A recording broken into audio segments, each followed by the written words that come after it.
नमस्कार दोस्तों। डेट आज की देखो 24 दिसंबर 2025 है। स्वागत है आपका एटोएल डिस्कशन में। कल देखो दो क्लासेस तो ऑलरेडी चल ही रही थी। उसके बाद कल एकदम से कॉल आया, अलग सर ने बोला कि सर नोएडा में आ जाइए, लॉन्च करना है। तो फिर देखो कल फिर रात को वीडियो बन ही नहीं पाई। अब हम 23 दिसंबर की अपनी जो वीडियो रह गई है ना, वो संडे को डिस्कस करेंगे। संडे को इस बार हम ऑफ नहीं रखेंगे, संडे को वीडियो हम डिस्कस करेंगे जो कल नहीं हो पाई थी। और फिर आज मैंने डिसाइड किया यार आज तो पॉलिटी की क्लास छोड़ देंगे या फिर शाम को देखेंगे, पहले एडिटोरियल ही करते हैं। तो पॉलिटी की क्लास अभी थी, मैंने सोचा कि शाम को करेंगे या फिर नहीं होगा तो कल करेंगे पॉलिटी। खैर, तीन इश्यूज आज हमें डिस्कस करने हैं। सबसे पहले सुप्रीम कोर्ट का ना चाइल्ड ट्रैफिकिंग को लेके एक वर्डिक्ट आया है, ये डिस्कस करेंगे। दूसरे नंबर पे पाकिस्तान कैसे वेस्ट एशिया की गुड ग्रेसेस में आ रहा है, इसे डिस्कस करेंगे। और तीसरे नंबर पे हम डिस्कस करेंगे असम में ना ट्रेन से टकरा के एलिफेंट्स की डेथ हो गई है, बहुत सीरियस इशू है, इसे हम डिस्कस करेंगे। चलिए डिस्कशन स्टार्ट करते हैं। हमारी आज के डिस्कशन में first important article child trafficking से संबंधित है। आप देखो सिलेबस में ना जीएस पेपर 1 के सोसाइटी और जीएस पेपर 2 के सोशल जस्टिस टॉपिक से इस आर्टिकल को रिलेट कर सकते हो। इस आर्टिकल में हम ये सारे एस्पेक्ट्स डिस्कस करेंगे कि चाइल्ड ट्रैफिकिंग क्या है, संविधान क्या कहता है चाइल्ड ट्रैफिकिंग के बारे में, सुप्रीम कोर्ट का जो जजमेंट है किस केस में आया है, जो ऑर्गेनाइज्ड क्राइम नेटवर्क है वो कैसे काम करते हैं, इंजर्ड विटनेस का कंसेप्ट क्या है, डेटा क्या कहता है, सब सॉल्यूशंस भी जानेंगे लास्ट में। तो देखो सबसे पहले आप ना चाइल्ड ट्रैफिकिंग के इशू की सीरियसनेस समझिए। आर्टिकल ये कहता है child trafficking is the worst form of modern slavery. सोचिए देखो हम लोग ना 21वीं सेंचुरी में हैं, एक तरफ मार्स पर जाने की बात कर रहे हैं और लेकिन जमीन पर आज भी बच्चों को बेचा जा रहा है, खरीदा जा रहा है। ये तो बहुत ज्यादा गलत है। संविधान देखिए, आर्टिकल 23 क्या कहता है। आर्टिकल 23 ऑफ कॉन्स्टिट्यूशन, ये देखो राइट्स अगेंस्ट एक्सप्लोइटेशन की बात करता है। राइट अगेंस्ट एक्सप्लोइटेशन मतलब ह्यूमन बींग्स में जो ट्रैफिकिंग है और फोर्स्ड लेबर है उसको प्रोहिबिट करता है, उस पर बैन लगाता है आर्टिकल 23। और इस बारे में ना अच्छी अच्छी जजमेंट्स है सुप्रीम कोर्ट की, मैं आपको बताता हूं जजमेंट्स ताकि आप लिख भी सको। जैसे ना 1982 की बात है। 1982 में ना एशियाड गेम्स होने थे हमारे देश में, दिल्ली में। उन गेम से पहले ना अच्छे अच्छे स्टेडियम बनवाने थे, रोड्स बनवाने थे, मतलब इंफ्रास्ट्रक्चर क्रिएट करवाना था। लेकिन एक एनजीओ था, People's Union for Democratic rights.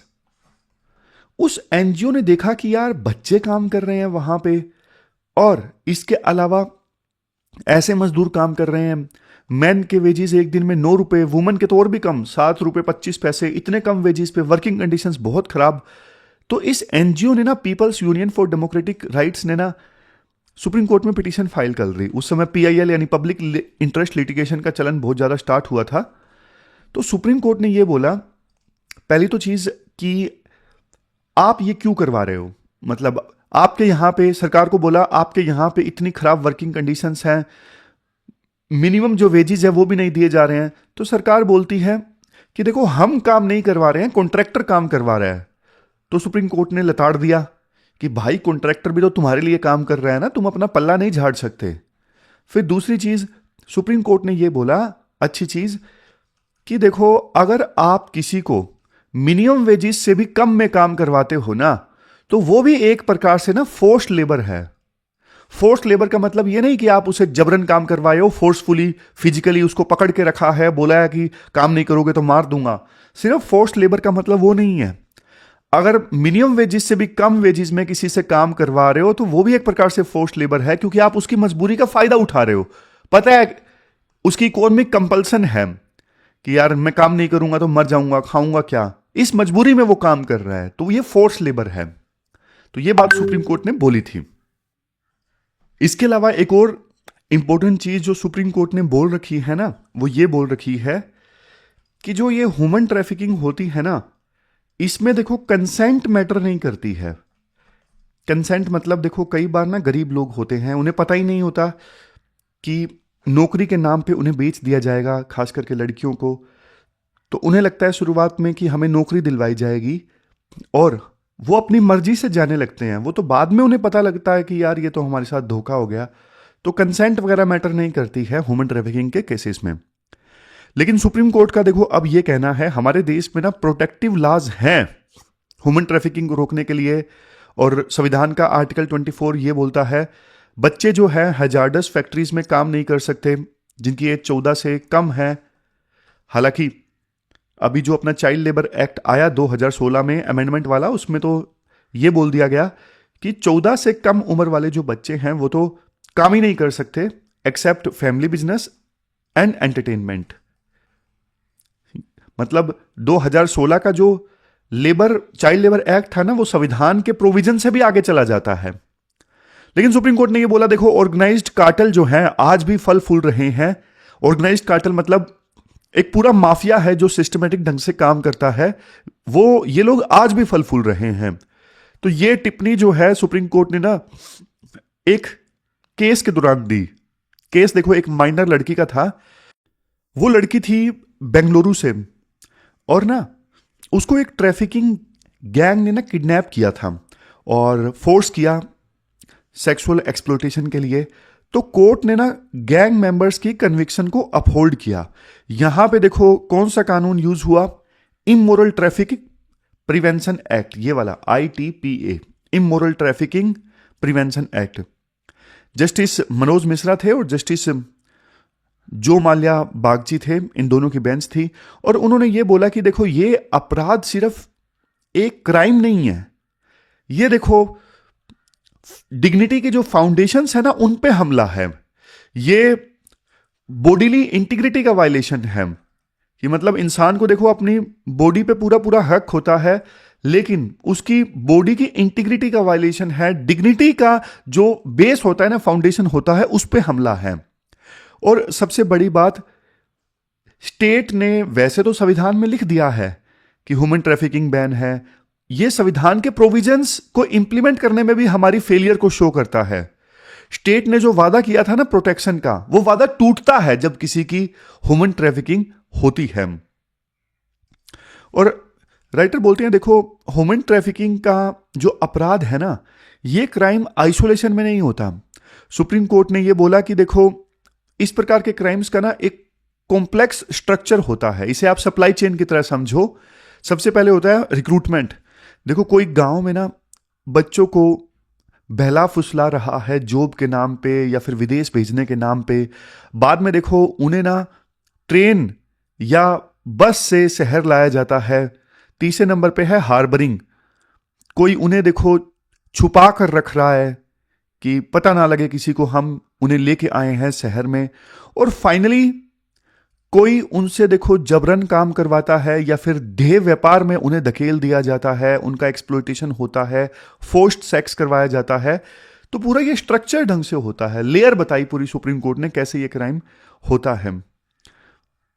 और ये सारे काम जो हमने डिस्कस किए ना, ये अलग अलग लोग करते हैं, लेकिन नेटवर्क एक है, इसलिए इसे तोड़ना देखो थोड़ा मुश्किल होता है। फिर नेक्स्ट पॉइंट में राइटर बोलते हैं, आमतौर पे देखो कोर्ट में ना एविडेंस एक्ट चलता है। अगर गवाह की बात में गड़बड़ी हो, इनकंसिस्टेंसीज हो, तो कोर्ट देखो फिर उस गवाह की बात को ना रिजेक्ट कर देता है। कोर्ट चाहता है ये बताओ प्रिसाइजली क्या हुआ, कब हुआ, कैसे हुआ। लेकिन सुप्रीम कोर्ट ने ना यहां पे सेंसिटिविटी और लैटिट्यूड की बात की।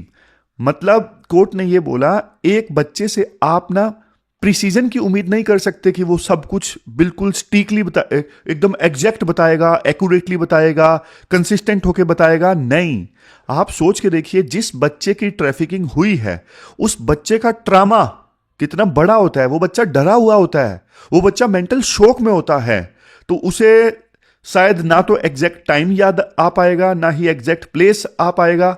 तो ये बढ़िया चीज है, rule of sensitivity and latitude, कि आप एक बच्चे से ये नहीं उम्मीद कर सकते कि वो बिल्कुल कंसिस्टेंट रहेगा अपने जो वो स्टेटमेंट देगा उसमें। फिर कोर्ट ने ये भी बोला कि देखो जो विक्टिम है ना वो एक साथी नहीं है, वो है इंजर्ड विटनेस वो क्या है? वो है एक इंजर्ड विटनेस। उसकी गवाही को उतनी ही वैल्यू मिलनी चाहिए जितनी किसी सच्चे गवाह को मिलती है।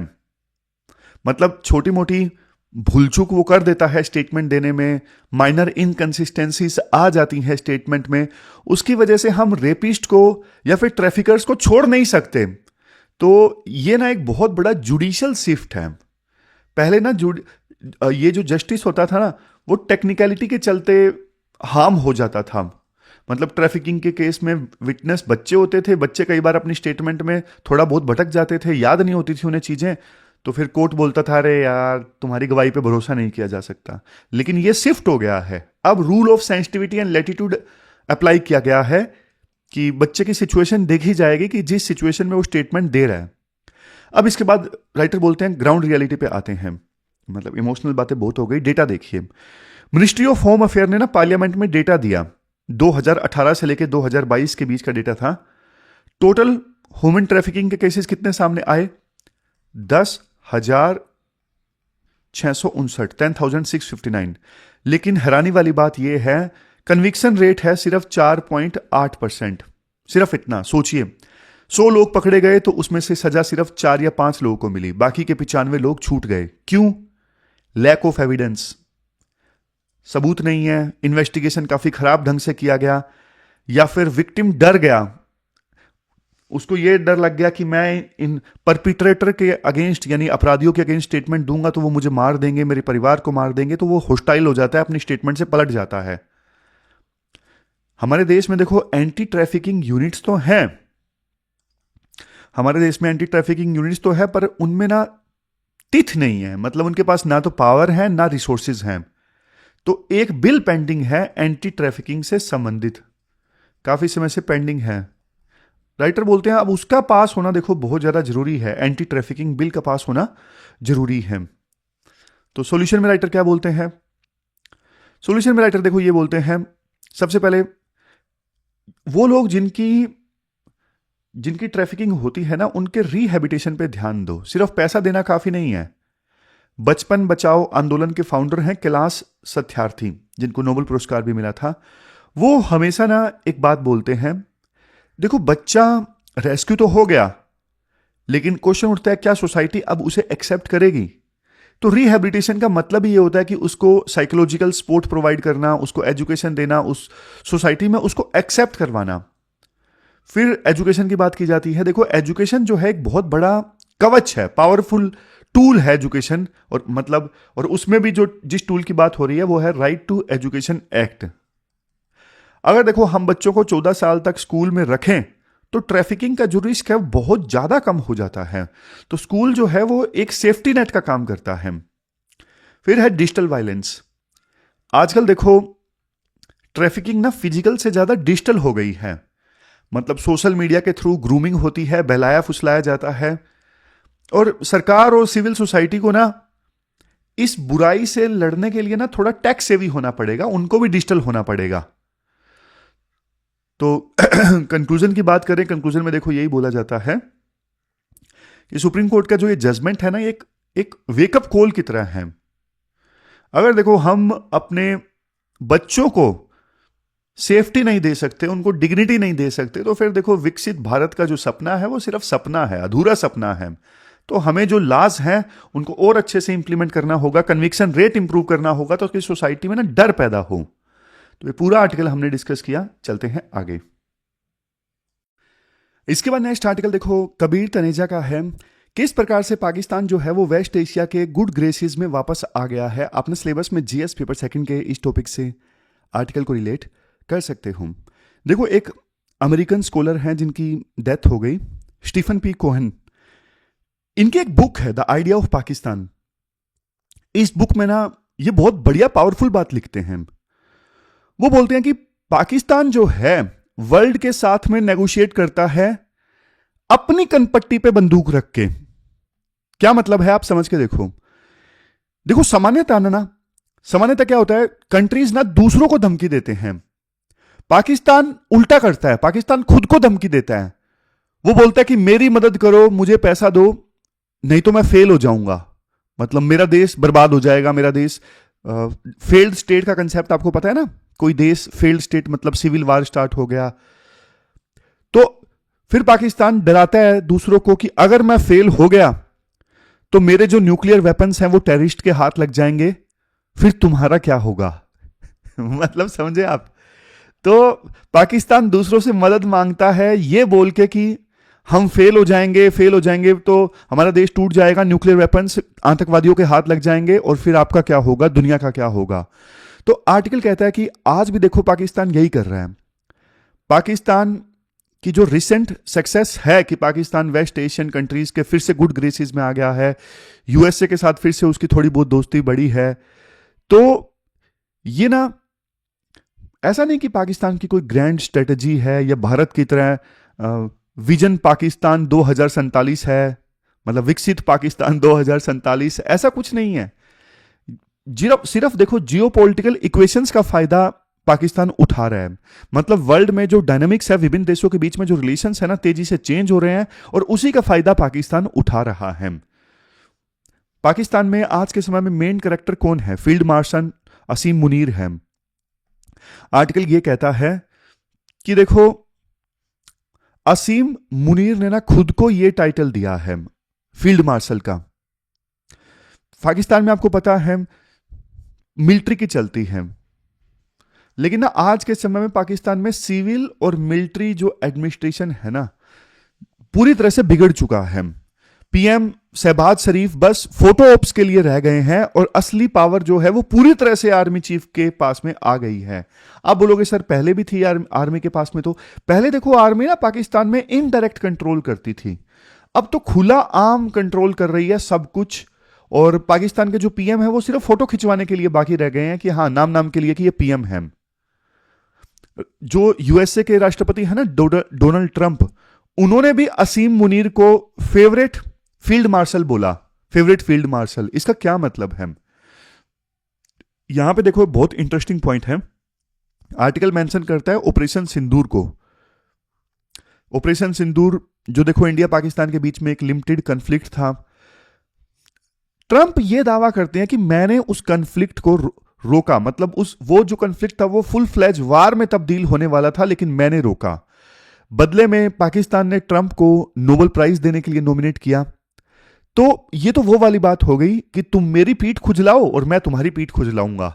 मतलब ये वो वाली डिप्लोमेसी हो गई कि अच्छा पाकिस्तान ने ट्रंप को नॉमिनेट किया नोबेल प्राइज के लिए, तो पाकिस्तान ने भी बोल दिया असीम मुनीर को कि भाई तुम मेरे फेवरेट फील्ड मार्शल हो। समझ गए? फिर इसके बाद कोर इशू पे आते हैं राइटर, सऊदी अरेबिया का जो इशू है। देखो वेस्ट एशिया ना पाकिस्तान के करीब क्यों हो गया है पिछले कुछ समय में। सितंबर 2025 आपको याद होगा एक बड़ा इवेंट हुआ था। पाकिस्तान और सऊदी अरेबिया ने ना एसडीएम में एसएमडीए एग्रीमेंट साइन किया था। एसएमडीए मतलब स्ट्रेटेजिक म्यूचुअल डिफेंस एग्रीमेंट, इन दो देशों ने सऊदी अरेबिया और पाकिस्तान ने साइन किया था। अब इसके पीछे का ना लॉजिक समझो आप। सऊदी अरेबिया के पास में देखो पैसा है, हथियार हैं, लेकिन लड़ने वाले लोग कम हैं। तो सऊदी अरेबिया के लिए पाकिस्तान की जो आर्मी है ना वो किराए की फौज है। पाकिस्तान सऊदी अरेबिया को ना मर्सनरी फोर्स प्रोवाइड कर सकता है और इसीलिए सऊदी अरेबिया का इंटरेस्ट जो है वो पाकिस्तान में है। अगर देखो गाजा में कोई इंटरनेशनल पीस फोर्स बनती है तो अरब कंट्रीज चाहेंगी कि पाकिस्तान वहां पे ना अपनी फोर्सेस को ग्राउंड पर भेजें। तो डील देखो सिंपल है, सऊदी का पैसा है और पाकिस्तान की आर्मी है, दोनों मिला के रेजीम की सिक्योरिटी सुनिश्चित कर पाएंगे, यानी सऊदी अरेबिया की जो सिक्योरिटी है सुनिश्चित कर पाएंगे। किंग का जो रूल है सऊदी अरेबिया में उसकी सिक्योरिटी सुनिश्चित कर पाएंगे। और अगर कोई यूं पूछे कि सऊदी अरेबिया को अचानक से पाकिस्तान की याद क्यों आई, मतलब भाड़े की फौज तो पाकिस्तान की पहले भी थी, तो आंसर है फियर, यानी डर। आर्टिकल ना टाइमलाइन बताता है कि ना 2023 से लेकर 2025 के बीच में रीजन में क्या हुआ है। वेस्ट एशियन रीजन में इजराइल देखो अब सिर्फ गाजा में नहीं लड़ रहा है, वो देखो येमेन में हाउतीज के खिलाफ लड़ रहा है। ईरान की न्यूक्लियर फैसिलिटीज को इजराइल ने टारगेट किया है। इजराइल ने बल्कि दोहा में भी स्ट्राइक्स किए, कतर की राजधानी दोहा में भी स्ट्राइक्स किए हमास के लीडर को मारने के लिए इजराइल ने। और एक कतर का ऑफिशियल भी उसमें मारा गया था। तो देखो, सोच के देखो, कतर जो है वो अमेरिका का एलाय है, फिर भी इजराइल ने अमेरिका के दोस्त पे हमला कर दिया। इवन देखो, सऊदी अरेबिया का जो दूसरा दुश्मन है ईरान, ईरान ने भी कतर का जो सबसे बड़ा यूएस का बेस है ना कतर में, अल उदीद एयरबेस, वहां पे ईरान ने अटैक किया था। हालांकि ईरान ने तो कतर को बता दिया था कि हम इस एयरबेस पे मिसाइल लॉन्च करने वाले हैं, आप बचा लीजिए। तो वो एक सिंबॉलिक चीज थी, लेकिन अटैक तो किया। तो अरब लीडर्स को, खास करके यूएई के शेख को और सऊदी अरेबिया के किंग को ना, एक बात समझ में आ गई है कि अमेरिका हमें बचाने नहीं आएगा। यूएस देखो अब पुराने जैसा सिक्योरिटी पार्टनर नहीं रह गया है, इसलिए ना अरब स्टेट्स जो हैं अब कलेक्टिव डिफेंस की तरफ जा रहे हैं। और इस कलेक्टिव डिफेंस में ना उन्हें पाकिस्तान की मिलिट्री स्ट्रेंथ की आवश्यकता है। इसी वजह से जो अरब कंट्रीज हैं वो पाकिस्तान के करीब एक बार फिर से आ गई हैं। समझ गए? फिर राइटर थोड़ा सा हिस्ट्री में भी ले जाते हैं कि देखो 2015 में ना यमन क्राइसिस स्टार्ट हुए थे। सऊदी अरेबिया चाहता था कि पाकिस्तान अपनी आर्मी जो है वो यमन भेजे, लेकिन पाकिस्तान ने मना कर दिया था।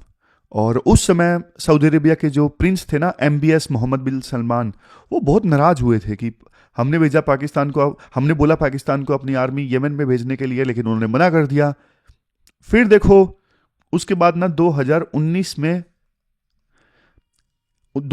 में OIC की मीटिंग हुई थी, Organisation for Islamic Cooperation. UAE ने ना इंडिया की जो उस समय की फॉरेन मिनिस्ट्री थी ना, सुषमा स्वराज, उनको OIC में इनवाइट किया था। पाकिस्तान ने प्रोटेस्ट किया और वॉकआउट किया था, पर किसी ने परवाह नहीं की। फिर यूएई ने पाकिस्तानियों के लिए वीजा बैन कर दिया सिक्योरिटी रीजंस की वजह से। लेकिन अब 2025 में फिर से अच्छे दिन आ गए हैं पाकिस्तान के। अब सब बदल गया है, क्योंकि देखो जियोपॉलिटिक्स कहती है कि अरब कंट्रीज को आज के समय में ना पाकिस्तान की आवश्यकता है। और मुनीर ने इसी मौके का फायदा उठाया है और उन्होंने फिर से जो रिलेशंस है गल्फ कंट्रीज के साथ में अच्छे कर लिए हैं। देखो मुनीर कोई विजनरी लीडर नहीं है, वो बस अपॉर्चुनिस्ट है। मतलब हवाएं उनके फेवर में थी और उन्होंने थोड़ा फायदा उठाया, इसी वजह से गल्फ कंट्रीज के साथ में रिश्ते ठीक कर लिए। पॉलिटिकली उन्होंने ना वेस्ट एशिया के कंट्रीज को खुश कर दिया है, लेकिन इकोनॉमिकली देखें पाकिस्तान अभी भी टूटा फूटा है, इकोनॉमी बहुत डाउन है। और पाकिस्तानी आर्मी का यूज ना वेस्ट एशियन कंट्रीज के लिए सिर्फ यूटिलिटेरियन है, बस जरूरत के हिसाब से है। लेकिन ये जो मॉडल होता है ना कि पाकिस्तान अपनी कनपट्टी पे रख के बंदूक रख के मदद मांगता है, वो मॉडल देखो हमेशा काम नहीं करेगा। पाकिस्तान धीरे धीरे किराए का देश बन रहा है। जब तक दुनिया में कन्फ्लिक्ट रहेगा, पाकिस्तान अपनी सर्विसेज बेचता रहेगा कि हाँ भाई हमारे पास आर्मी है, उसकी मदद ले लो, तुम यूज कर लेना कभी। तो वेस्ट एशिया के सिक्योरिटी आर्किटेक्चर में पाकिस्तान का वापस आना, ये बस रीजन की डेस्परेशन को दिखाता है कि उनको पाकिस्तान की जरूरत है। इसका मतलब ये नहीं कि पाकिस्तान अपनी कॉम्पिटेंस की वजह से रिश्ते इंप्रूव कर पाया है। तो ये पूरा आर्टिकल हमने डिस्कस किया, चलते हैं आगे। इसके बाद नेक्स्ट आर्टिकल देखो, elephants death on train track से संबंधित है। अपना सिलेबस में GS पेपर 3 के इन्वायरमेंट एंड इकोलॉजी टॉपिक से इस आर्टिकल को रिलेट कर सकते हो। हाल ही में ना 7 हाथी एक ट्रेन एक्सीडेंट में मारे गए थे। तो हम सारे एस्पेक्ट्स डिस्कस करेंगे कि ये एक्सीडेंट्स क्यों बढ़ रहे हैं और मिनिस्ट्री ऑफ इन्वायरमेंट का ऑफिशियल डेटा क्या कहता है, लीनियर ट्रांसपोर्ट इंफ्रास्ट्रक्चर क्या होता है, बिहेवियरल साइंस के बारे में पढ़ेंगे कि हाथी ट्रैक पर क्यों आते हैं, सॉल्यूशंस की बात करेंगे, फ्यूचर टेक की बात करेंगे, सब डिस्कस करेंगे। लेकिन सबसे पहले कंटेक्स्ट देख लीजिए। कंटेक्स्ट जैसा कि मैंने आपको बताया, रिसेंटली देखो असम में एक ट्रेन कोलिजन में ना 7 एलिफेंट्स की डेथ हो गई। देखो इंडिया जो है वो एशियन एलिफेंट्स का होम है। ग्लोबल पॉपुलेशन का 50% से ज़्यादा जो एशियन एलिफेंट्स हैं वो इंडिया में ही रहते हैं। और इनका सबसे बड़ा दुश्मन जानते हो कौन है? हम ही हैं। मतलब मैन मेड रीजंस की वजह से जो एशियन एलिफेंट्स हैं वो खतरे में हैं। समझ गए? असम वाला केस देखो एक क्लासिकल एग्जाम्पल है। ट्रेन जो थी वो स्पीड में थी, हाथी ट्रैक पर थे और टक्कर हो गई। लेकिन क्या देखो पहली बार ऐसा हुआ? नहीं, डेटा देखो ये कहता है, यूनियन मिनिस्ट्री ऑफ इन्वायरमेंट का डेटा है कि 2010 से लेकर 2020 के बीच में ना टोटल देखो 1160 एलिफेंट्स मारे गए अननेचुरल काजेज की वजह से। ध्यान देना, अननेचुरल काजेज। इसमें देखो किलर नंबर 1 जानते हो कौन सा रीजन है? किलर नंबर 1 है करंट लग के मरना। मतलब 741 एलिफेंट्स की डेथ हो गई और करंट लगने की वजह से। करंट देखो अक्सर ना ट्रेन की ओवरहेड वायर से लगता है, ट्रेन के ऊपर जो तारे होती है ना उनकी वजह से करंट लगता है अक्सर एलिफेंट्स को। और किलर नंबर 2 जानते हो कौन है? Train hits, 186 deaths. तो डेटा ये दिखाता है कि हमारी डेवलपमेंट की जो कोस्ट है वो कौन चुका रहा है? हाथी चुका रहे हैं। अब एक टेक्निकल टर्म आप समझो, LTI मतलब लीनियर ट्रांसपोर्ट इंफ्रास्ट्रक्चर। इसमें क्या आता है? इसमें देखो railways, roads, canals, power lines, जो भी चीज देखो जंगल को बीच से काटती है ना वो आती है लीनियर ट्रांसपोर्ट इंफ्रास्ट्रक्चर में। आपने सोच के देखिए, जंगल एक बड़ा घर है, मतलब बहुत बड़ा सा घर था, और हमने ना बीच में रेलवे लाइन डाल दी। अब देखो वो घर नहीं रहा, अब वो 2 अलग अलग टुकड़ों में बदल चुका है, और इसे हम बोलते हैं हैबिटेट फ्रेगमेंटेशन। कोई आपके घर में आए और दीवार खींच दे, मान लो घर को 2 हिस्से में बांट दे, तो आपको कैसा लगेगा? रहना मुश्किल हो जाएगा। तो सेम चीज हाथियों के साथ में होती है। प्रॉब्लम क्या है? देखो जो हाथियों का झुंड है ना वो एक छोटे एरिया में ना फंस के रह जाता है, ट्रैप हो जाता है। अब उनका खाना और पानी वो दूसरे टुकड़े में है, लेकिन वो एक टुकड़े में फंस के रह गए हैं। मजबूरी में देखो उन्हें ना ट्रैक्स को क्रॉस करना पड़ता है। और ये जो लीनियर ट्रांसपोर्ट इंफ्रास्ट्रक्चर की हमने बात की ना, जो जंगल को 2 टुकड़ों में बांटता है, ये उन्हें सिर्फ मारता नहीं है, उनकी हेल्थ पे भी बहुत ज्यादा नेगेटिव इंपैक्ट डालता है। कुछ रिसर्च पेपर्स हैं जिनकी बात आर्टिकल राइटर में करते हैं। जैसे देखो रॉय एंड सुकुमार की 2017 की रिसर्च है, मतलब स्टडी है, जो बोलते हैं कि देखो ज्यादा एक्सीडेंट्स ना रात में होते हैं। क्यों? क्योंकि हाथी दिन में इंसानों से बचते हैं, रात में वो बेचारे खाना ढूंढने के लिए निकलते हैं और एक्सीडेंट का शिकार हो जाते हैं। पॉइंट बी स्टडी का ये बोलता है कि मेल एलिफेंट्स आर विक्टिम्स, क्योंकि देखो जो फीमेल हर्ड्स है ना वो ट्रैक्स को अवॉइड करती हैं, लेकिन ना मेल्स जो होते हैं वो रिस्क ले लेते हैं। मतलब आप एक टर्म याद रखो यहां पे, क्रॉप रेडिंग बिहेवियर। अरे ये क्या हो गया? अच्छा हाँ अब सही है ना। Crop raiding behaviour, crop raiding behaviour क्या होता है? देखो हार्वेस्ट सीजन में ना मेल्स खेत में घुसने के लिए ना ट्रैक क्रॉस करते हैं ताकि कुछ खाने को मिल जाए। मतलब हाथी ना अपने शौक से, अपने इंटरेस्ट से नहीं क्रॉस कर रहे हैं, वो मजबूरी में भूख के मारे क्रॉस कर रहे हैं। तो ये दिक्कत है। अब आते हैं सॉल्यूशन पे। सॉल्यूशन क्या है? देखो IUCN Asian elephant transport working group 2023 ने ना एक हैंडबुक निकाली है। उन्होंने सॉल्यूशंस को ना हायरार्की में दिया है। जैसे स्ट्रेटेजी नंबर 1 है अवॉइडेंस, मतलब हैंडबुक की पहली लाइन कहती है अवॉइडेंस इज की। अगर फॉरेस्ट एरिया है तो वहां पे ट्रैक जो है बनाओ ही मत। प्लान ही ऐसा करो कि जो माइग्रेशन का पाथ है ना एलिफेंट्स का वो कट ना हो। दूसरी स्ट्रेटेजी बताई जाती है मिटिगेशन। अगर देखो ट्रैक बन गया है तो क्या करें? हमें देखो वाइल्ड लाइफ क्रॉसिंग स्ट्रक्चर्स बनाने होंगे। स्टडी कहती है कि अगर सही स्ट्रक्चर और फेंसिंग होना तो 98% जो इस प्रकार से हाथियों की डेथ होती है ना उसे कम किया जा सकता है।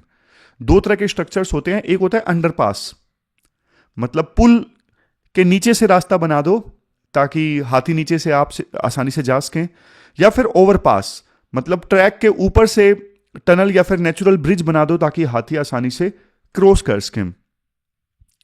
तो देखो टनल भी जो बनाना है ऐसे ही नहीं बना देना है कि हाथी को क्लोस्ट्रोफोबिया हो जाए, मतलब बंद जगह का डर लगने लगे, सिर्फ उतनी जगह हाथी मुश्किल से निकल पाए। नहीं, आईयूसीएन कहता है कि हाइट जो है कम से कम 6 से 7 मीटर होनी चाहिए, और अगर रास्ता नैरो होगा ना तो हाथी फिर उसे यूज नहीं करेंगे क्लोस्ट्रोफोबिया के चलते। और मतलब देखो, जहां पे आप बना रहे हो ना ये नेचुरल ब्रिज वगैरह, ऐसा नहीं कि इसे कहीं पे भी बना दो, बस बनाना है फॉर्मेलिटी पूरी कर दो, नहीं। पहले कैमरा ट्रैपिंग करो, जीपीएस टेलीमेट्री का यूज करो, देखो हाथी कहां से गुजरता है, हॉटस्पॉट्स देखो, वहीं पे क्रॉसिंग बनाओ और बाकी जगह पे फेंसिंग लगा दो, ताकि हाथी उस नेचुरल ब्रिज का ना यूज कर सके। फेंसिंग जो है हाथी को गाइड करेगी फेंसिंग की तरफ, ब्रिज की तरफ, कि हाँ भाई यहां से रास्ता बंद है, ब्रिज की तरफ से रास्ता है, हाथी को गाइड किया जाएगा उस फेंसिंग के द्वारा। लेकिन देखो, आप बोलोगे सर हाथियों के लिए इतना पैसा कहां पे है, स्ट्रक्चर बनाना तो महंगा है ना और टाइम भी लगेगा, तो इमीडिएट सॉल्यूशन बताओ कोई। देखो, इमीडिएट सॉल्यूशन है टेक्नोलॉजी। पहले हमारे पास में ना सेंसर्स थे, बट इश्यूज थे। सेंसर्स डेटा बहुत ज्यादा दे देते थे, पत्ता भी हिलता था ना। इमीडिएट सॉल्यूशन है देखो टेक्नोलॉजी। पहले ना हमारे पास में सेंसर्स थे, लेकिन सेंसर्स में इश्यूज था, डेटा बहुत ज्यादा दे देते थे सेंसर से, पत्ता भी हिलता था ना तो अलार्म बजने लगता था। बट अब देखो, एआई और मशीन लर्निंग जो है वो गेम चेंजर है। दो सिस्टम यहां पे पॉपुलर है, राइटर बोलते हैं। एक तो देखो लोकोमोटिव बेस्ड, मतलब ट्रेन के ऊपर। इसमें क्या होता है, इसमें ना FLIR यानी फॉरवर्ड लुकिंग इंफ्रारेड कैमराज लगाते हैं। ये ना हीट डिटेक्ट करते हैं, अंधेरे में भी ना 750 मीटर दूर से हाथी दिख जाता है, हीट डिटेक्ट किया जाता है इन कैमराज में। दूसरा है ग्राउंड बेस्ड, यानी ट्रैक के पास। इसमें ना सिस्मिक सेंसर्स और एकॉस्टिक सेंसर्स होते हैं, मतलब ऑप्टिकल फाइबर केबल का यूज करके वाइब्रेशंस डिटेक्ट की जाती हैं। जैसे एग्जांपल दिया जाता है नॉर्थ ईस्टर्न फ्रंटियर रेलवे का। इन्होंने ना 2023 में इंट्रूजन डिटेक्शन सिस्टम लगाया, IDS। अब ये ना AI बेस्ड है, हाथी ट्रैक के पास आता है, वाइब्रेशन से सिस्टम पकड़ लेता है। अब ट्रेन ड्राइवर को अलर्ट मिल जाता है, रिजल्ट 0 एक्सीडेंट्स उन एरियाज में। तो सेम सिस्टम अब ना केरला तमिलनाडु बॉर्डर में 2024 में लगाया गया है। तो ऐसे सिस्टम्स हर जगह लगाने चाहिए ना। वे फॉरवर्ड में राइटर देखो ये बोलते हैं, असम का जो एक्सीडेंट हुआ है ना, उससे देखो ये पता लगता है कि इकोनॉमिक डेवलपमेंट और इकोलॉजिकल कंजर्वेशन दोनों के बीच में जो बैलेंस है वो बिगड़ गया है। तो हमें क्या करना पड़ेगा, सबसे पहले अवॉइडेंस फर्स्ट, मतलब इंफ्रास्ट्रक्चर प्लानिंग स्टेज पर ही फॉरेस्ट डिपार्टमेंट को इन्वॉल्व करना होगा। और क्रॉसिंग जो स्ट्रक्चर्स हैं वो साइंटिस्ट की सलाह लेकर बनाने चाहिए, इंजीनियर्स की मर्जी से नहीं। और सबसे लास्ट में जो AI बेस्ड IDS सिस्टम है ना, उसको पूरे इंडिया के एलिफेंट कॉरिडोर्स में हमें लागू करना होगा। तो ये तीन चीजें हमें करनी होगी। महात्मा गांधी की जो बात है लास्ट में कोर्ट में बोली जाती है, किसी नेशन की जो ग्रेटनेस है ना कैसे जज की जाती है, वो नेशन एनिमल्स को कैसे ट्रीट किया जा रहा है करता है, उससे पता लगता है कि वो नेशन कितना ग्रेट है। तो ये पूरा आर्टिकल हमने डिस्कस किया। चलते हैं आगे। लास्ट में ये क्वेश्चन देख लीजिए जो आपको अटेम्प्ट करना है। 15 मार्क्स का क्वेश्चन है, 250 वर्ड्स में आपको इस क्वेश्चन का आंसर देना है। तो ये थी हमारी आज की डिस्कशन। कल मिलते हैं फिर से एक नई डिस्कशन के साथ। तब तक आप अपना ध्यान रखिए, अच्छे से पढ़िए। Thank you very much for discussion.